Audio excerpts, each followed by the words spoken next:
Hello guys, welcome to our channel. তো guys, আজ এই ভিডিওতে আমরা কথা বলবো ইন্ডিয়ান ফুটবল রিলেটেড বেশ কিছু গুরুত্বপূর্ণ আপডেট নিয়ে। মোহনবাগানকে নিয়ে আপডেট দেওয়া রয়েছে, একাধিক ট্রান্সফার আপডেট নিয়ে কথা বলবো।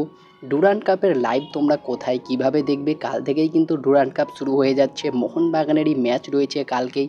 তো পুরো ডিটেলসে সব কিছু জানিয়ে দেবো আজকের এই ভিডিওতে।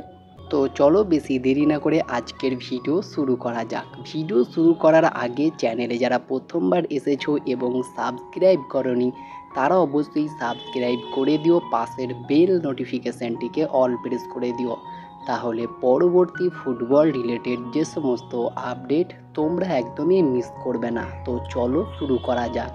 তো প্রথমেই আমরা কথা বলবো ডুরান্ড কাপের লাইভ নিয়ে। তো ডুরান্ড কাপের লাইভ পার্টিকুলারলি দেখানো হবে কিন্তু সনি লিভ অ্যাপে, যেটা তোমাদেরকে একটা প্যাক রিচার্জ করতে হবে, সেটার মাধ্যমেই তোমরা সনি লিভে দেখতে পারবে। আর টিভিতে সনি স্পোর্টস নেটওয়ার্ক এই চ্যানেলটিতে তোমরা দেখতে পাবে।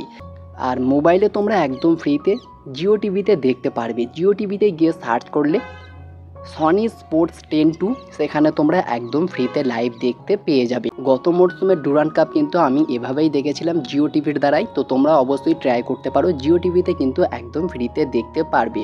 পাশাপাশি যদি আমরা চলে আসি ট্রান্সফার আপডেটে, প্রথমত দুটো ট্রান্সফার আপডেট বেরিয়ে আসছে জামশেদপুর এফসিকে নিয়ে।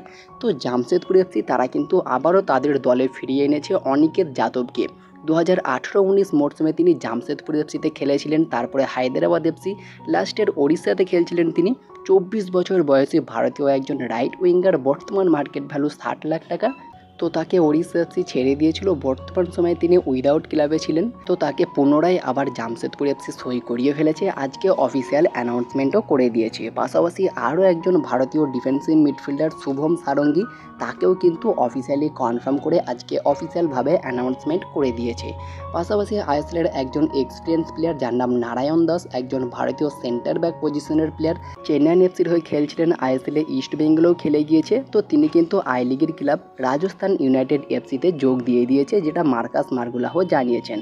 পাশাপাশি যদি আমরা কথা বলি ইস্ট বেঙ্গলকে নিয়ে, তো ইস্ট বেঙ্গলের নিশু কুমার তিনি কিন্তু চোট পেয়েছেন, আর বেশ কয়েকটা মাসের জন্য তিনি কিন্তু রুলড আউট হয়ে গিয়েছে। আর তার পাশাপাশি কিন্তু ইস্ট বেঙ্গলকে নিয়ে একটা বড় রিমোট বেরিয়ে আসছে, Spanish defender Hector Yuste last year মোহনবাগানে খেলছিলেন তিনি, তাকে নেওয়ার জন্য কিন্তু ইস্ট বেঙ্গল এগিয়ে এসেছে। শোনা যাচ্ছে কিন্তু এই ডিলটা অনেক দূর এগিয়ে গিয়েছে, ডিলটা কিন্তু ডান হয়ে যেতে পারে। পাশাপাশি রাহুল কেপির ওপরেও কিন্তু ইন্টারেস্টেড রয়েছিল ইস্ট বেঙ্গলের, তবে বর্তমান সময়ে শোনা যাচ্ছে এফসি গোয়া তারা কিন্তু অ্যাডভান্স স্টেজে কথাবার্তা চালাচ্ছে রাহুল কেপির সঙ্গে। এর পাশাপাশি ইস্ট বেঙ্গল তারা জিকসন সিংকে সই করানোর আগে কিন্তু সুরেশ সিং ওয়াংজামকে সই করাতে চেয়েছিল, যিনি একজন 23 বছর বয়সী ইন্ডিয়ান ডিফেন্সিভ মিডফিল্ডার, বর্তমান মার্কেট ভ্যালু 2 কোটি টাকা।